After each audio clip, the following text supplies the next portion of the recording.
Stereotypes are something that affect us all, whether it's because of your race, religion, sexual orientation, age, etc. We all face them, but why do stereotypes exist? Human beings naturally feel the need to categorize others by either physical or behavioral aspects, even if all the people in these groups do not share these aspects. In the words of Ed Coach, stereotypes lose their power when the world is found to be more complex than the stereotype would suggest.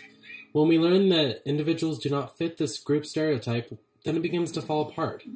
The world has been crafted by stereotypes, molded by them, and created by them. The way we view the group is always a stereotype. We don't see each and every person's beautiful and individual personalities. We just see them. We do this because it's our way of sizing up our quote-unquote competition. This trait is archaic, and with effort can be overcome somewhat when we either become or see shining examples of those that break the mold and shatter the stereotypes that enslaved and constricted them. In Smoke Signals, two men who took the main character's seats said, "These are our seats and there ain't a damn thing you can do about it, so why don't you and Super Engine there find somewhere else to find a powwow?" That completely racist statement was completely based on the stereotypes of Native Americans, and the speaker's negative view of them based on his own personal stereotype of them.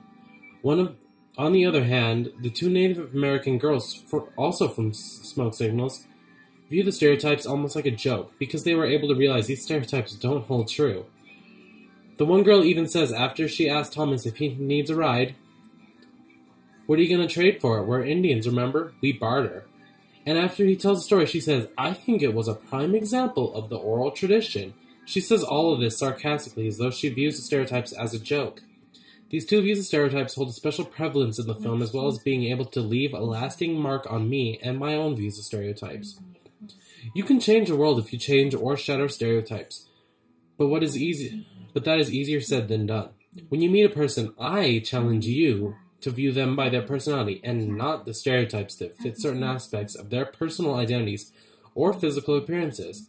Don't develop a preconceived notion of a person you meet just because they are a different race, religion, gender, sexual orientation, or etc. Develop your own opinion of the person, not their groups, by getting to know them, not by assuming who they are. You can break free from stereotypes by being yourself, being different, and making sure you're seen as different. We're all people and share no real detaching differences, just differences that make us all unique. My own views and research on this subject seem to validate the quote in my introduction entirely, and just proves that stereotypes are completely cerebral and imagined. Stereotypes can be broken or made positive. It just depends on one thing: people.